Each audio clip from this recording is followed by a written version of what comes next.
She got the promotion, the one she'd worked toward for 3 years, the one that meant a corner office and a title with real weight behind it.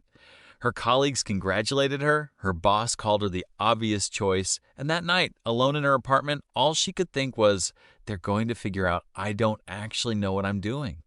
He stood at the front of the room, about to give a presentation he had prepared meticulously, backed by data he understood better than anyone else present. And still, a single thought ran underneath everything. Any minute now, someone is going to realize I don't belong here. Neither of them was unqualified. Neither of them was lying, and yet both of them were absolutely certain in that moment that they were frauds. This feeling has a name, and it is far more common, far more misunderstood, and far more disconnected from actual competence than most people realize. In fact, some of the most capable, accomplished people alive carry this exact fear quietly, privately, convinced that everyone else has something figured out that they don't. Welcome back to Milky Way Psychology. Today, we are going to break down the psychology of feeling like a fraud, even when you're not, where it comes from, why competent people are especially prone to it, and how to finally begin to quiet it. Stay until the end because the final section offers the one shift that actually starts to dismantle it. Have you ever accomplished something significant and felt, instead of pride, a creeping fear of being exposed? Psychologists call this Impostor Phenomenon, first identified by researchers Clance and Imes, who noticed that many high-achieving individuals, despite consistent external evidence of their competence, remained privately convinced they were secretly unqualified, and that their success was due to luck, timing, or deception rather than actual ability. The relief in naming this isn't small. Once you understand this feeling as a documented psychological pattern rather than a private, shameful truth about yourself, it stops being evidence of your inadequacy and starts being evidence of something else entirely.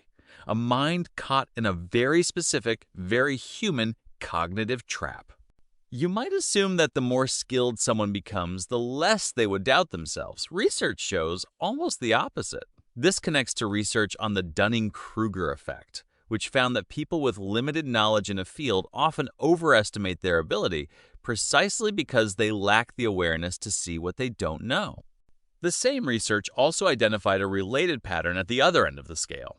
As people gain real expertise, they become increasingly aware of the field's complexity and often underestimate their own ability relative to how competent they actually are.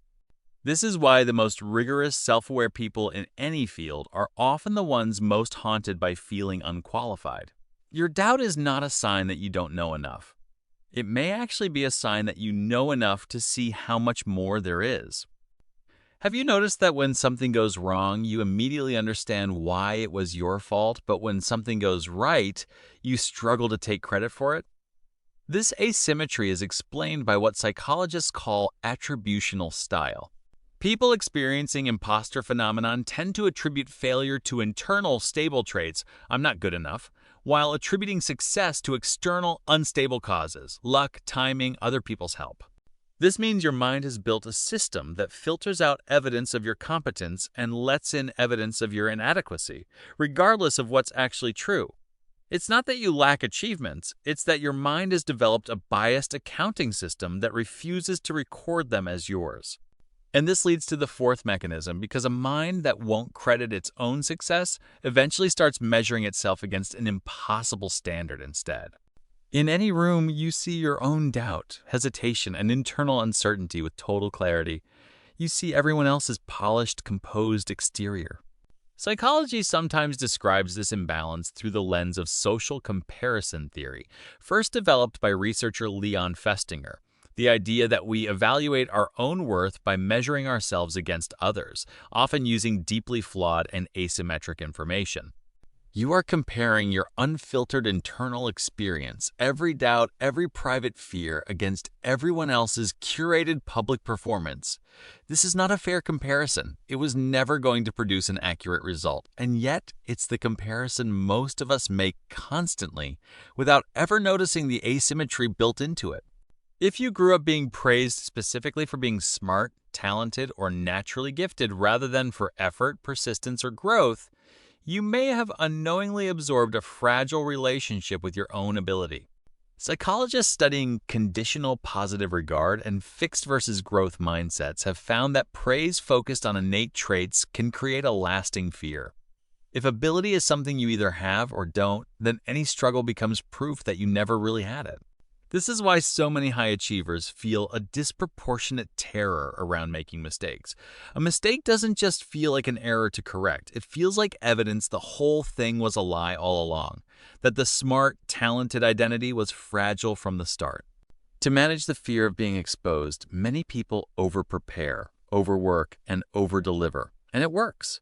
The presentation goes well, the project succeeds, but here is the cruel trap. Success achieved through overwork gets attributed not to competence, but to the overwork itself. Psychologists call this the Impostor Cycle, a loop in which relief from success is immediately replaced by the belief that only exhausting effort prevented exposure, which resets the fear rather than resolving it.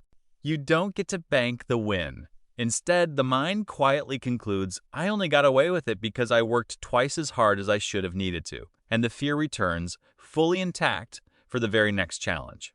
And this leads to the seventh and final mechanism, the one that finally offers a way out of the loop.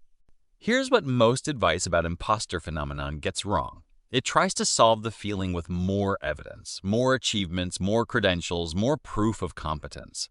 But people with imposter phenomenon are by definition already highly skilled at discounting evidence. Piling on more of it rarely works because the problem was never a shortage of proof. It was a distorted relationship with uncertainty itself.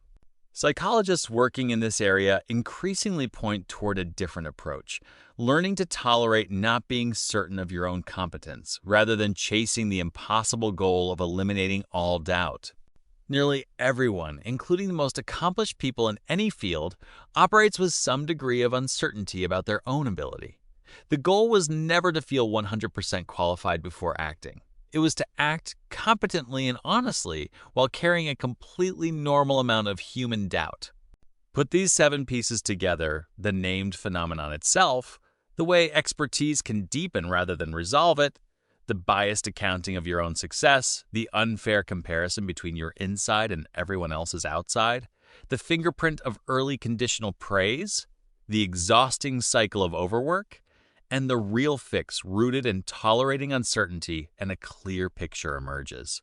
Feeling like a fraud was never reliable evidence that you are one. It is, far more often, evidence that you are conscientious, self-aware, and holding yourself to a standard high enough to notice every gap between where you are and where you could be.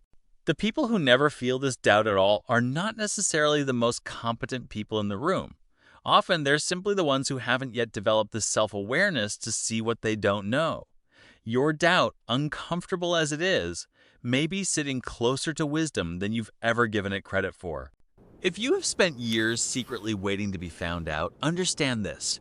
You are not a fraud, and you are not alone in this. This feeling has a name, a well-documented cause, and a way through it.